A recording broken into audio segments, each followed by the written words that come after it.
Hey guys, welcome back to Eversoul. In today's video, I wanted to talk about saving gems for summons. Now, it's not something you have to do. It's just something that I see a lot of people asking and talking about. So I just wanted to go over it. I'm not going to give you an answer on what you should do. I'm going to show you guys the options that you have. And then I'm going to tell you at the end what I'm personally doing with my savings. Because as you can see, I've saved 10k gems at the moment. And I'll tell you exactly how I'm going to play it in the next sort of 3 weeks on what I'm actually going to eventually summon for. So that you guys know. But like I said, I'm not doing it because it's right. It's just what I want to do. And there is no right answer. You don't have to save. You can just keep summoning at the moment if you want to. But if you do want to save, I want to show you your options because we do know the banners that are coming in the next 3 months. And I want to show you some of the overlaps that you can do to have strategies on what you might want to summon for. So obviously in the summons, we've got 2 different types. We've got the pickup and then we've got the normal summons. And then we're going to have a new hero banners. Now, I don't know if the new hero banners will be different to the pickup or whether they will be the same. We'll have to wait and see. Unfortunately, that is information we don't have yet. But basically on the pickup banner, we have rewards that you get along the way, and there is no pity in the summons. Obviously, we've got quote unquote pities because at 80, you get a copy of the exact hero that you want, but there is no pity on the summons. So you could actually go 100 summons in this banner and not see any epic units, but you would still get the progression rewards, if that makes sense. Whereas on the normal summons, every 30 pulls, you're guaranteed an epic. So it just comes down to what you like, and if there's a banner that you really like. Now, let's just quickly touch on Meph for a sec, because she's a unit that is seeing a lot of play in this mid-game section, in the mid-teen chapters. She's being used heavily. Because she buffs buffs the enemy's chances to be crit, also reduces their defense with her artifact, and then also she can lock out an enemy with the highest attack for a significant period of time. So she is seeing a lot of usage. The one caveat is that most of the people in those chapters are whales who have her pretty much maxed out because of the banner, but I still think she has some merit. Me personally, I'm not a huge fan. I think she is good, but just not the kind of unit I want to pull for personally. So I did a few normal summons at the start just to fill out my roster a bit more, and now I am saving. So let's take a look at what we can actually save for and some strategies as it comes up. So what we're going to do is we're going to bounce over here to Pride Win again and take a look. And obviously we have the 5 new characters, the new souls. Sorry, I always forget what they're called in this game. But 3 of them we've got the images for. So these are the first 3 being Jiho, Vilana, and I suck at all their names, and Hoglan. Those are the 3 of them. Now, we just have images to go on for them. Hopefully they release skills for them on the socials sometime soon so people can start getting an idea of what they want, because those 3 images were leaked over in the, not leaked, but just presented in the roadmap. We also have the name of 2 characters after that, but we don't have their images to look at yet. So then past that, we have the rate up banners. So currently we have Mephi.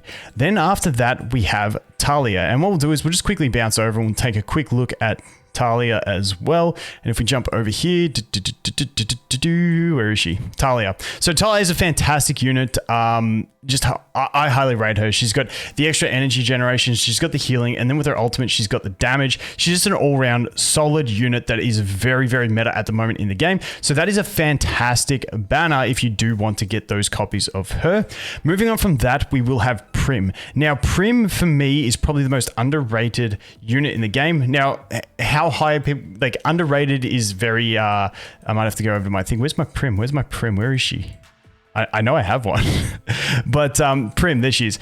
So she's very underrated from what I've seen on tier lists, and I definitely underrated her early on. The thing about her is she's just got a really nice chunky main ability that gives just a solid heal, but also removes debuffs, which the debuff removal can be really clutch at certain situations. But then she also has this ability where 3-meter circle around her, she's going to increase her allies' attack by 20%. So she has solid healing, like bursty type healing, whereas a lot of the other heals in the game seem to be healing over time. So she's got a bursty heal, and she also has that offensive pressure as well. That's not all her kit has, but you know, she also has the defensive of your allies getting crit less. So she's just an all-round solid unit in my opinion, and that is another one of the banners coming up.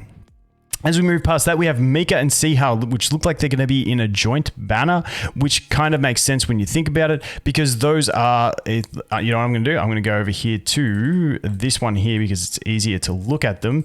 If we'll connect one day, please game. Can we get that fixed, please? But Mika and Sihar, these are the 2 that love playing with each other because they have to be played together, because for their skills to activate the bonus effects, they have to be on the same team. Now, they're both solid, and they're only good when you use them together. Mika, I really like because her ult has a stun, 3 seconds, that goes up to 4 seconds. Her main, once you get it maxed out, has a 3-second stun. And I feel like she's going to be very useful in stun comps. Obviously, she's got the passive where she gets extra stats when she's with Siha, and then all of her abilities have an extra effect when she's with Siha as well. But the cool thing about this is she's got the stuns, and she's also got some really decent damage just when she plays her guitar and stuff like that. I think Mika's a really solid unit. I actually think she's almost the better of the two units. Siha's, like I said, another one of those more bursty healers, but not quite as bursty as Prim. But she's not a bad healer. She is also range dependent healer. So honestly, she's not the greatest, but I really do like what Mika can achieve both in damage and control. And to use Mika, you've got to use her. So that is going to be another banner. Let's go on to the next one. And then we've got Catherine, and Catherine being just a very meta unit, and a unit that I can see being very, very relevant throughout the entire game in campaign, basically due to her ability to make allies invincible. Now, it is a short period of time.